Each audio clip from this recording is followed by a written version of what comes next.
Hello, friend, and welcome to Daily Treasure, a devotional podcast by Sharon Betters, produced by Mark Inc. Ministries.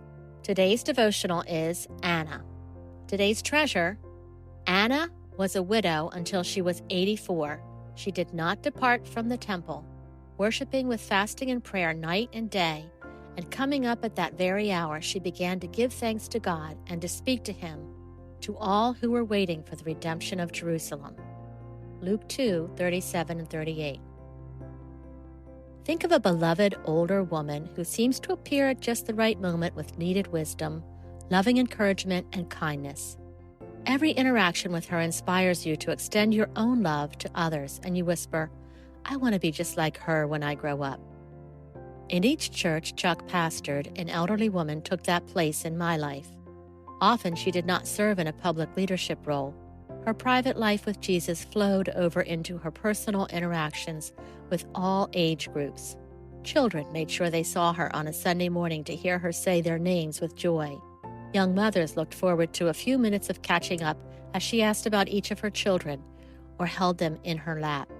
Young men knew she loved them and saw their potential, always ready with a funny retort to their teasing.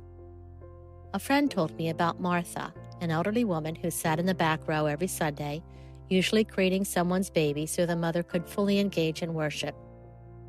Martha's crippling arthritis eventually made attending church activities difficult.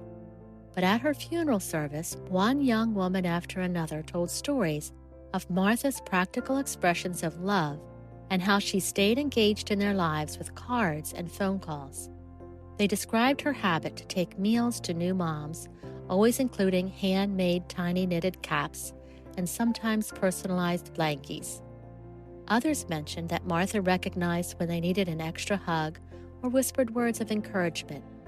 Some of the young moms longed for more of Martha as a mother, so they regularly spent an afternoon visiting her home, drinking tea, eating Martha's homemade cookies, and asking questions about how to live life, how to soothe a cantankerous child, and how to love an irritating husband. Those who had not taken advantage of such moments felt deep loss as Martha's young friends shared how their spiritual mother encouraged them to persevere in the hard places, to recognize the treasure of time with their husbands, and to lean into the heart of Jesus. Time with Martha transformed their thinking and drew them to Jesus. Martha's life infused their pilgrimage with hope. I think Anna the prophetess, a widow after 7 years of marriage, lived a similar life. I love Anna. The more I learn about her, the more at purpose I see in my own pilgrimage. Anna knows loss, and this week we will take a peek into how her response to loss demonstrates how the disciplines of grace can fuel our own life's pilgrimage as well. For encouragement, read Luke 2:21 to 39. Take notes during your pastor's message this week, noting specific scriptures and comments that encourage you in your pilgrimage. Friends, thanks so much for joining us for our Daily Treasure podcast and our Pilgrimage Fueled by Hope. And what a privilege it is to link arms as we walk by faith. And as someone has said, as we walk each other home. I want to encourage you with the way God is blessing Mark Inc. We have just started broadcasting on another radio station called WNWR. And this is it's on an AM station and FM, 1540 AM, 95.3 FM.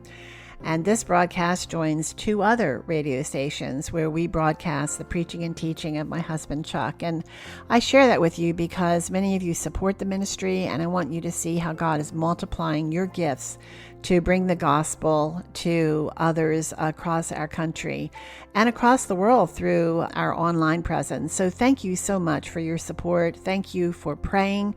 And we ask you to pray for those who will be listening to the broadcast, that the Lord will take it to those who need the message of the gospel the most. Again, thanks for joining us. I'm Sharon Betters, and I pray that as you walk by faith today, you will remember that God is sovereign and you can trust Him.